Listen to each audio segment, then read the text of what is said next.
मुलांना वारंवार सर्दी खोकला का होतो? प्रत्येक पालकाने ही माहिती नक्की जाणून घ्या. नमस्कार, मी डॉक्टर सरिता वाघमोडे कोळेकर. आजच्या व्हिडिओमध्ये आपण पाहणार आहोत, मुलांना वारंवार सर्दी खोकला का होतो?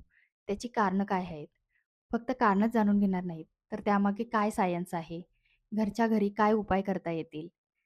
मुलांची रोगप्रतिकारशक्ती वाढावी म्हणून काय उपाययोजना करावी? डॉक्टरांचा सल्ला कधी घेतला पाहिजे? कोणत्या गोष्टी टाळल्या पाहिजेत, याविषयी सविस्तरपणे पाहूया या व्हिडिओमध्ये. त्यामुळे व्हिडिओ शेवटपर्यंत नक्की पहा. प्रत्येक पालकाला चिंता असते, की माझ्या मुलाला सतत सर्दी खोकला का बरं होतो? दर महिन्याला किंवा दर 2 महिन्याला सर्दी खोकला होतो. औषधं दिली, की तेवढ्यापुरतं बरं वाटतं. परत लगेच सर्दी खोकला होतो. खोकला खूप दिवस राहतो. अनेक पालकांना तर असं वाटतं, की काही गंभीर आजार आहे का? अने अनेक जण या चिंतेने ग्रासलेले असतात. तर आजच्या या व्हिडिओमध्ये आपण याविषयीची संपूर्ण माहिती पाहूया. सर्वात पहिलं पाहूया मुलांना सर्दी खोकला होण्याची कारणं काय आहेत? मुलांना सर्दी खोकला होण्याची कारणं सर्वात पहिलं तर व्हायरल इन्फेक्शन्स, त्यानंतर ॲलर्जी असेल काही गोष्टींची, पावसाळा ऋतूमध्ये असलेलं हवामान, वातावरण याच्यामुळे त्रास होऊ शकतो. पोषण तत्वांची कमतरता, रोगप्रतिकारशक्ती कमी असेल तर, एकमेकांमुळं इन्फेक्शन होऊ शकतं. शाळा, डे केअरमध्ये असणारी मुलं, त्यांना देखील इन्फेक्शन लगेच होऊ शकतं. अपुरी झोप, झोप व्यवस्थित नसेल तर, प्रदूषण, स्मोकिंग अशी अनेक कारणं आहेत. या व्हिडिओमध्ये पाहूया आपण ही सगळी कारणं सविस्तरपणे. मुलांना होणारी सर्दी खोकला हे सामान्य आहे का? तर सर्वात पहिलं हा गैरसमज दूर करूया. मुलांना वारंवार सर्दी होत असते, कारण की मुलांची रोगप्रतिकारशक्ती अजून विकसित होत असते. लहान मुलांचं शरीर हे व्हायरस, बॅक्टेरिया यांना ओळखायला शिकत असतं. विशेषतः 6 महिने ते 5 वर्षापर्यंतची लहान मुलं, यांची रोगप्रतिकारशक्ती विकसित होत असते. काही पालकांना असं वाटतं, की 1-2 वेळा वर्षातून 1-2 वेळा सर्दी खोकला होणं हे नॉर्मल आहे. पण त्यापेक्षा जास्त वेळा झालं तर काहीतरी प्रॉब्लेम आहे. लहान मुलांना वर्षातून 6 ते 8 वेळा सर्दी खोकला होणं हे नॉर्मल असू शकतं. डे केअर किंवा शाळेत जाणाऱ्या मुलांना किंवा रोगप्रतिकारशक्ती कमी असणाऱ्या मुलांना यापेक्षा जास्त वेळा देखील सर्दी खोकल्याचा त्रास होऊ शकतो. सर्दी खोकला नेमका का होतो? तर आपल्या श्वसन संस्था, नाक, घसा किंवा श्वसन मार्गातून व्हायरस जेव्हा एंट्री करतो शरीरामध्ये, त्याच्याशी लढण्यासाठी शरीरामध्ये काही गोष्टी होत असतात. शिंका येणं, घसा खवखवणं, नाक वाहणं, खोकला, ताप, अशक्तपणा ही लक्षणं म्हणजे शरीर संसर्गाशी लढत असल्याची चिन्हे असतात. आता सर्दी खोकला होण्याची सविस्तर कारणं. सर्वात पहिलं म्हणजे व्हायरसेस. 200हून अधिक व्हायरसेस आहेत ज्याच्यामुळे सर्दी होऊ शकते. लहान मुलं ही सतत खेळणी किंवा कोणत्याही वस्तूंना इकडे-तिकडे हात लावत असतात. मग खोकलं, शिंकलं की याच्यातून जे ड्रॉपलेट्स असतात ते अशा गोष्टींवर पसरलेले असतात आणि लहान मुलांनी या गोष्टींना हात लावला तर ते इन्फेक्टेड ड्रॉपलेट्स यांच्या शरीरामध्ये जाऊन त्यांना देखील वारंवार सर्दी खोकल्याचा त्रास हा होऊ शकतो. दुसरी गोष्ट म्हणजे शाळा किंवा डे केअरमध्ये जिथे लहान मुलं असतात. एकाला सर्दी झाली की त्याच्यापासून हा संसर्ग दुसऱ्या मुलांना देखील होऊ शकतो.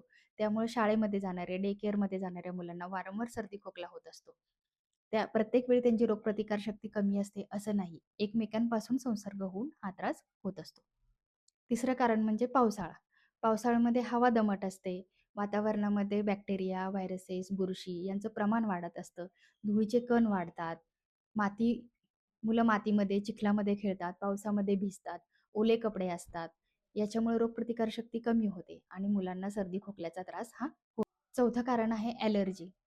लहान मुलांना धुळीची ॲलर्जी असते, डस्टची ॲलर्जी असते, परागकण, पाळीव प्राण्यांचे केस याच्यामुळे देखील ॲलर्जीचा त्रास होतो. या ॲलर्जीमुळे त्यांना सतत नाक वाहतं, शिंका येतात, घशामध्ये खवखवतं, खोकला येतो. व्हायरल सर्दी आणि ॲलर्जिक सर्दी याच्यामध्ये एक फरक असतो. व्हायरल सर्दीमध्ये ताप येतो, परंतु ॲलर्जिक सर्दीमध्ये ताप येत नाही. यानंतर पोषण तत्वांची कमतरता. आहारामध्ये काही विटॅमिन्स, प्रोटीन्स यांची कमतरता असेल, तर रोगप्रतिकारशक्ती कमी राहते आणि त्यामुळं सर्दी खोकल्याचा त्रास होऊ शकतो. अपुरी झोप. लहान मुलं ही जागरण करत असतात. मोबाईल, टीव्ही या गोष्टी पाहत बसतात आणि रात्री लवकर झोपत नाहीत. अपुरी झोप झाली, तर त्याच्यामुळं रोगप्रतिकारशक्ती कमी राहते. योग्य झोप ही औषधांनी इतकीच महत्त्वाची असते. प्रदूषण आणि स्मोकिंग. घरामध्ये किंवा घराबाहेर कोणी स्मोकिंग करत असेल, तर अशामुळं लहान मुलांच्या श्वसन संस्थेला त्रास होतो आणि त्यांना सर्दी खोकल्याचा त्रास होत असतो. मुलांना वारंवार सर्दी खोकला होऊ नये यासाठी पालकांनी काय काळजी घेतली पाहिजे? तर सर्वात पहिलं मुलांना सकस, ताजा आहार द्या. आहारामध्ये प्रोटीन्स, अंडी, डाळी, कडधान्ये यांचा समावेश करा. सुकामेवा, सीझनल फ्रुट्स यांचा आहारात समावेश करा. पालेभाज्या, नाचणी, तीळ या गोष्टी आहारात द्या. पुरेसं भरपूर पाणी द्या. मुलांना मैदानी खेळ खेळायला प्रवृत्त करा, ज्याच्यामुळे त्यांच्या शारीरिक हालचाली झाल्या पाहिजेत आणि त्यांच्या रोगप्रतिकार शक्तीमध्ये वाढ होते. वारंवार हात धुण्याची सवय लावा. स्वच्छ, कोरडे कपडे घातले पाहिजेत. घरातील हवा स्वच्छ आणि खेळती राहील याकडे लक्ष द्या. मुलांना प्रदूषण, स्मोकिंग यापासून दूर ठेवा. मुलांना वेळेवर झोपायची सवय लावा. स्क्रीन टाईम कमी करा. रात्रीची जागरणं कमी करा. झोप व्यवस्थित असेल तर रोगप्रतिकार शक्ती चांगली राहते. मुलांना बिस्किटे, कुरकुरे, बाहेरचे पदार्थ, चिप्स अशा गोष्टी देणं टाळलं पाहिजे. मुलांना कोमट पाणी द्या. आहारामध्ये आलं, लसूण, पुदिना, फुटाणे या गोष्टींचा समावेश करा. हळद, हळदीचं दूध, मध या गोष्टी देखील देऊ शकता. फक्त 1 वर्षाखालील लहान मुलांना मध देऊ नये. कोणत्या गोष्टी टाळल्या पाहिजेत? तर स्वतःहून अँटिबायोटिक्स देणं, कफ सिरप देणं, मोठ्या माणसांचे कफ सिरप लहान मुलांना देणं, हे टाळलं पाहिजे. घरच्या घरीच मनाने औषधं देऊ नयेत. सोशल मीडिया, इंटरनेट पाहून मुलांना जबरदस्तीने खाऊ घालू नका. ताप असेल तर शाळेमध्ये पाठवू नका. डॉक्टरांचा सल्ला कधी घेतला पाहिजे? तर लहान मुलांना श्वास घ्यायला त्रास होत असेल, खूप ताप असेल, खूप जास्त खोकला असेल, घरघर होत असेल, फिट्स येत असतील, जास्त अशक्तपणा असेल, तर त्यावेळी डॉक्टरांचा सल्ला घेणं आवश्यक असतं. Homeopathic treatment. अनेक पॅरेंट्स मला विचारतात, की "डॉक्टर, माझ्या मुलाला वारंवार सर्दी खोकला होतो, तर यामध्ये होमिओपॅथीमध्ये काही उपचार आहेत का?" तर होय, होमिओपॅथीमध्ये फक्त सर्दी खोकला कमी न करता वरचेवर होणारा सर्दी खोकला आणि लहान मुलांची रोगप्रतिकार शक्ती वाढवण्यावर भर दिला जातो. केवळ सर्दी खोकला विचारात न घेता मुलाची संपूर्ण प्रकृतीचा विचार करून औषधे दिली जातात. प्रत्येक मूल वेगळं असतं. त्यामुळे त्याला होणारा त्रास, जसं की हवामान बदलल्यावर सर्दी होते का? काहींना पावसाळ्यामध्ये सर्दी होते, काहींना ॲलर्जीमुळे सर्दी होते. तर या गोष्टी पाहून औषधे दिली जातात. होमिओपॅथिक औषधं देताना आम्ही कोणत्या गोष्टी विचारात घेतो? तर मुलांचं वय काय आहे? त्यांची वाढ कशी आहे? त्यांची प्रकृती कशी आहे? त्यांची तहान-भूक कशी आहे? झोप कशी आहे? त्यांचा स्वभाव, वागणूक कशी आहे? त्यांची एनर्जी लेव्हल कशी आहे? सर्दी कधीपासून आहे? सर्दी खोकल्याचा त्रास किती वेळा होतो? किती दिवसांपासून होतोय? वर्षातून किती वेळा त्रास होतो? सर्दी खोकल्यासोबत ताप आहे का? इतर काही गोष्टींचा त्रास आहे का? टॉन्सिल्स, ॲडेनॉइड्स या गोष्टी पाहिल्या जातात. दम्याचा काही त्रास आहे का? कोणती ॲलर्जी आहे का? त्रास केव्हा जास्त होतो? रात्री होतो, दिवसा होतो? कोणत्या गोष्टी खाल्ल्यामुळे, थंड पदार्थ खाल्ल्यामुळे त्रास होतोय का? फॅमिली हिस्ट्रीमध्ये कुणाला दमा, श्वसनाचे काही त्रास आहेत का? या गोष्टी पाहून औषधे दिली जातात. प्रत्येक पेशंट वेगळा असतो.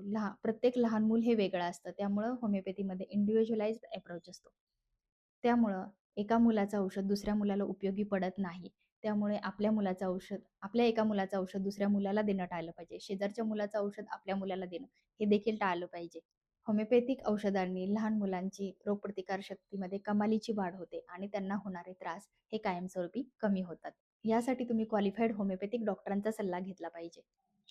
सर्दी, खोकला हा छोटासा आजार वाढला तरी कधी-कधी याचे गंभीर दुष्परिणाम होऊ शकतात. न्यूमोनिया किंवा अस्थमासारख्या कंडिशन्स ज्यामध्ये इमर्जन्सी हॉस्पिटल ॲडमिशन करावं लागतं, अशा गोष्टी देखील होऊ शकतात. त्यामुळं वेळीच निदान करणं आणि औषधोपचार घेणं हे आवश्यक असतं. लहान मूल निरोगी असेल तर कुटुंब आनंदी राहतं. त्यामुळं लहान मुलांची काळजी घ्या आणि आनंदी राहा. तुम्हाला होमिओपॅथिक ट्रीटमेंट घ्यायची असेल तर डॉक्टर सरिता स्पंदन होमिओपॅथिक क्लिनिक इथे कॉन्टॅक्ट करू शकता. डिटेल्स डिस्क्रिप्शन बॉक्समध्ये दिलेले आहेत. तुमचे काही क्वेश्चन्स असतील तर ते कमेंट बॉक्समध्ये विचारा. व्हिडिओ आवडला असेल तर लाईक करा, इतरांसोबत व्हिडिओ शेअर करा आणि असेच हेल्थ व्हिडिओ पाहण्यासाठी चॅनलला सबस्क्राईब करा. थँक